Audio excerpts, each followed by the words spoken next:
Selamat berjumpa Bapak Ibu, saudara-saudara yang terkasih. Di saat yang membahagiakan, pada saat ini kita bertemu kembali dalam Selamat Berefleksi. Dan kita masih bersama-sama merenungkan makna persekutuan di dalam hidup bergereja. Nah Ibu Bapak, saudara-saudaraku, dulu saya sering sekali mendapatkan banyak kisah-kisah menarik tentang hidup yang mengasihi, yang hadir di tengah-tengah keluarga. Salah satunya adalah cerita dari salah seorang anggota jemaat yang dia agak sedikit berbohong kepada anak-anaknya ketika dia memasak ayam gitu ya. Karena mungkin anak-anak yang banyak, lalu juga dia harus melayani suami, biasanya dia akan berkata seperti ini pada seluruh anggota keluarga di rumahnya. Ini bagian kalian ya, dada untuk bapak, paha untuk anak yang pertama dan seterusnya.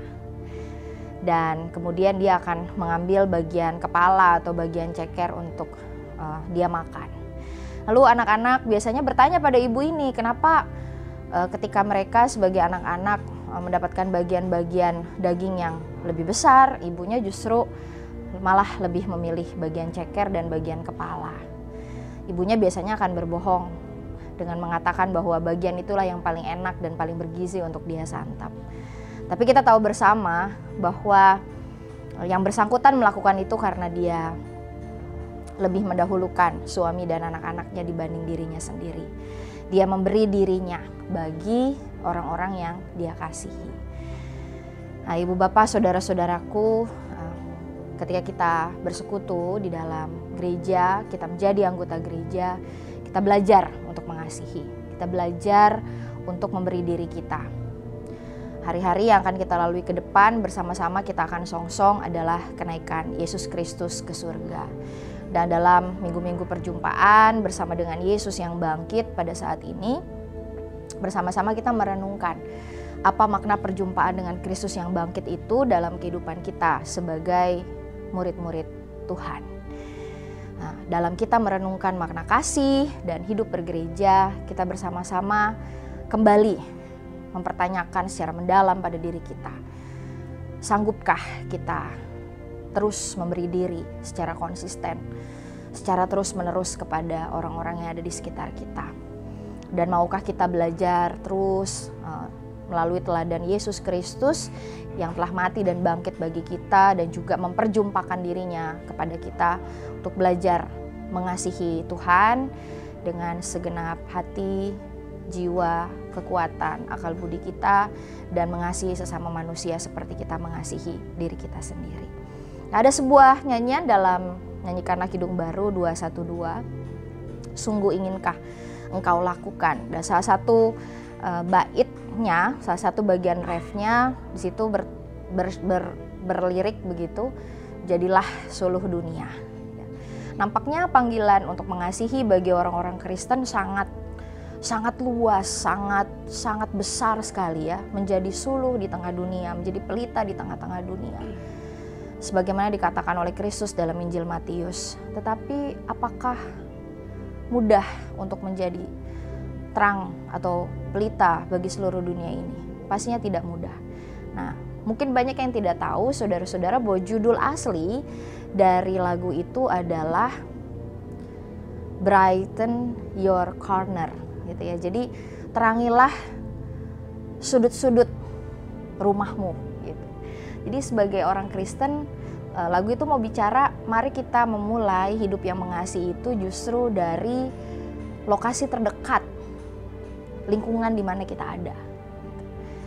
Memang tidak akan pernah mudah untuk menjadi terang bagi seluruh dunia ini, dan pastinya kita tidak akan sanggup. Karena Yesus adalah satu-satunya pribadi yang bisa melakukannya. Tapi kalau kita mulai bersinar di dalam lingkungan kita sendiri, kita menyinari kegelapan di dalam lingkungan kita sendiri, belajar untuk memberi diri tiap-tiap hari di tengah-tengah kehidupan keluarga yang menjadi salib dalam hidup kita pada saat ini, pastinya kita akan dimampukan oleh Roh Kudus.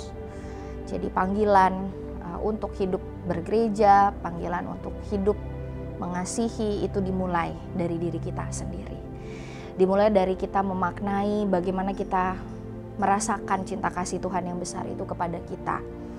Kita tidak akan pernah mungkin bisa belajar untuk mencintai orang-orang yang ada di kiri kanan kita kalau kita tidak belajar menerima diri kita sendiri apa adanya. Kalau kita tidak belajar menerima segala kelebihan-kelebihan tapi juga kekurangan-kekurangan yang kita punya.